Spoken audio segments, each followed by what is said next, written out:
So, wait, some people think you're straight? You'll come out of this phase eventually. Oh, honey, please, I at least knew you were bi. Homosexuality is a sin. You're going to hell, faggot. I know it's not coming out day. It is almost Gapril, my favorite holiday. The other day, I was just surfing on YouTube and I came across a series of a bunch of different people's videos. It happened to be their coming out stories. I felt like, you know, I should share my story with more people. I grew up in sunny South Florida, or the greater Fort Lauderdale. I like to say that the further south you get in Florida, the more northern it becomes. It's this weird paradox. And that's where I came out. In those teen years and your earlier years, you strive most to be like your friends, you know. You want acceptance.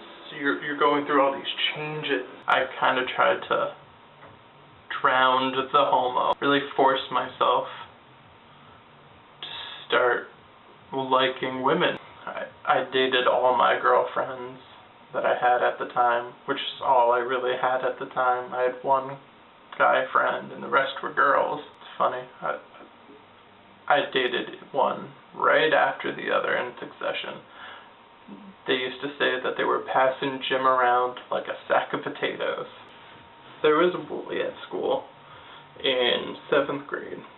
He would always be like, faggot, butt pirate, queer, cocksucker, pervert, pussy. And those words, you know, they sunk. I became terrified with the idea that someone knew about me. So I called up my two friends, Alana and Denise. I got on the phone. It's like, Denise, Alana, I think I like guys. We're really, really supportive. But I had just gotten out of a relationship. I know, ooh, you know, 12 years old and you're in a relationship. It was for 5 whole months back then, and in middle school, 5 months was like forever. With my great friend Monica. And I was like, you know, yeah, I think I'm bi, but please don't tell her.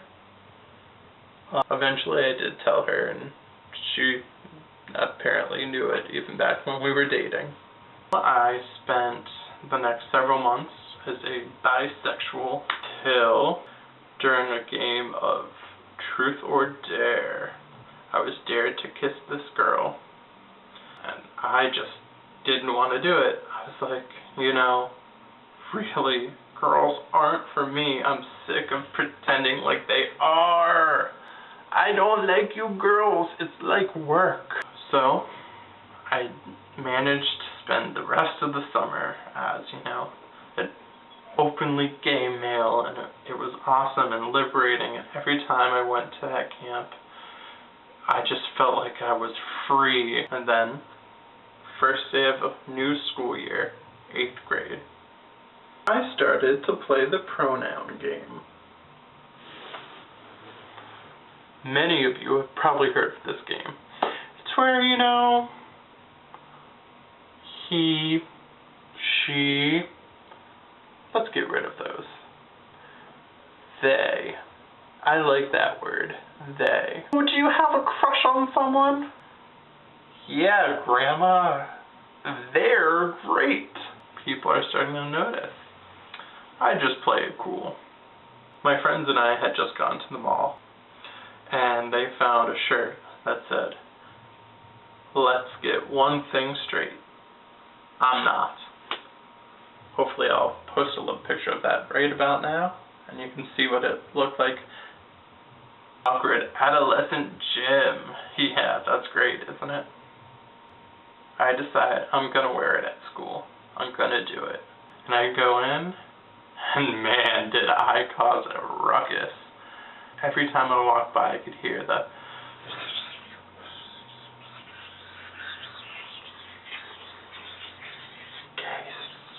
If a teenager can do anything, it is gossip. Of course, the one thing I forgot to mention is I hadn't told my family yet. Yeah, my mom had certainly seen my shirt. I'd worn it before. But I guess she thought it was a joke. I was talking to my mom about my, show that I was in and everything, and I told her how my voice teacher made some comments about, my t-shirt. And my mom's response was, Jim, he's right. People are going to think. Think, Mother? All my mom could do was slam on the brakes. She didn't talk to me for the rest of the day. So, from 12 years old to 20 years old, it was just kind of this unspoken thing, this giant elephant in the room. I went on dates with guys, I even had my mom drop me off on them. I knew she knew. She wasn't dumb. But it wasn't until I was 20 when I invited my ex over for the holidays. I believe it was actually summer break. So I invited him over to summer break. My whole family met him. And that was the first time we actually really started talking about it. So I guess thank you. Thanks, Matt. I'll do a little plug for you. Somewhere on the screen is his channel. He's a good signer too. Check him out. I had never told my dad or my dad's side of the family. In fact, I had no idea whatsoever if they knew until my sister accidentally blabbed it to my aunt on the phone one day, and she was like, yeah, Jim's living with his boyfriend. Well, I guess now I'm completely out of the closet, and yeah. What I don't think a lot of people realize is coming out is, it's not just a one-time thing and you're done. No. Although I wish it was. When you come out, you do it over and over and over again. There's every time a new person comes into your life, it's something in your identity that always stays with you. It's not a defining characteristic, but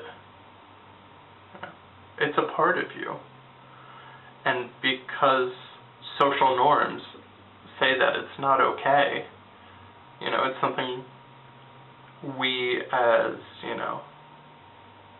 the gay and lesbian and transgendered and bisexual and, LGBTQ 2, 7, and 8 are whatever, with each new politically correct, term, you have to add a whole new letter in it or whatever.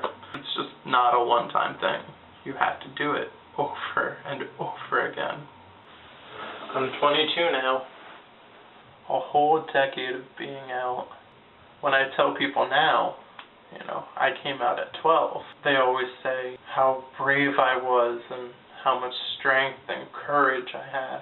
I mean, looking back on it, I guess, yeah, they're right. That's not something a normal 12-year-old does. But for me, it was just natural. I wanted to live my life, and by having such a big secret, that's not really living. All I have to say now is, hello YouTube. My name is Jim Spangler, and this is my official coming out video.